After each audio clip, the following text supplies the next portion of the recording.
سکتا ہے۔ میرے نبی صلی اللہ علیہ وآلہ وسلم نے میرے ان بھائیوں اور بہنوں کے لیے بھی ایک پیکج رکھا ہے جن کے والدین دنیا سے چلے گئے، کہ وہ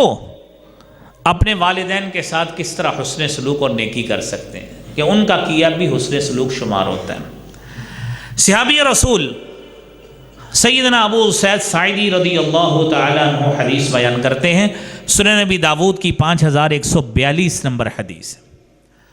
کہتے ہیں بینما نحن عند رسول اللہ صلی اللہ علیہ وآلہ وسلم،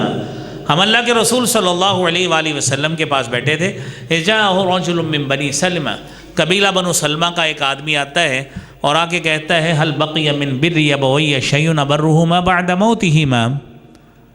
کیا اللہ کے رسول صلی اللہ علیہ وسلم کوئی ایسی کوئی نیکی ہے کہ جو میں اپنے والدین کے جانے کے بعد بھی کروں؟ آپ صلی اللہ علیہ وسلم نے فرمایا جی ہاں، 5 باتیں بتائیں، 5 باتیں یہ ذہن میں رکھیں۔ نمبر 1 آپ نے فرمایا الصلاۃ علیہما،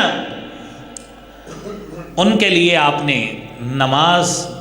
جنازہ کا اہتمام کرنا ہے، پڑھنا ہے۔ علماء نے اس کا ترجمہ دعا بھی کیا ہے، نماز پڑھی یا دعا کی ایک ہی معنی ہم سمجھ لیتے ہیں۔ نمبر 2 الاستغفار لہما، انسان تھے دنیا میں کئی غلطیاں بھی ہو گئی ہوں گی، ان کے لیے استغفار کرنا، ان کے گناہوں کی معافی مانگنا، 2 باتیں۔ نمبر 3 انفاذ عہودہما، انہوں نے جو لوگوں سے عہد و پیمان وعدے کیے، دنیا میں بچوں کے کسی کا رشتہ طے کر گئے، کسی کی پیمنٹس دینی ہیں، کسی کے ساتھ کاروباری معاملات ہیں، خاندانی معاملات ہیں، انفاذ عہودہما، اب ان کو نافذ کرنا، ان کو پایہ تکمیل تک پہنچانا، یہ اولاد کی ذمہ داری ہے۔ نمبر 4 اکرام الصدیقہما، ان کے دوستوں کی عزت کرنا۔ میرے نبی صلی اللہ علیہ وسلم نے تو اپنی سیدہ خدیجہ کی سہیلیوں کی بھی عزت کی ہے، کہ وہ خدیجہ کہ جس کی سہیلیاں، اس حدیث کی تشریح میں محدثین نے یہ واقعہ لکھا ہے سیدہ خدیجہ کے حوالے سے، کہ اللہ کے رسول صلی اللہ علیہ وآلہ وسلم نے سیدہ خدیجہ کے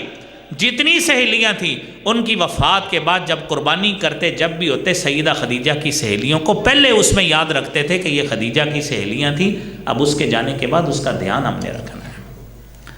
وصلۃ الرحم الذی لا رحم الا من قبلہما،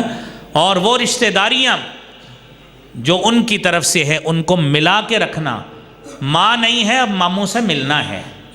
باپ نہیں ہے چچاؤں اور تایوں سے ددیال سے ملنا ہے۔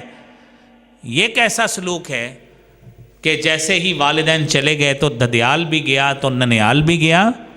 بچوں کے ماموں بھی گئے، چچا اور تایا بھی گئے، سارے ختم۔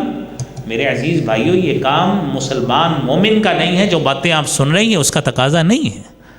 یہ تقاضا اس بات کا ہے کہ رشتہ داریوں کو ملائیں۔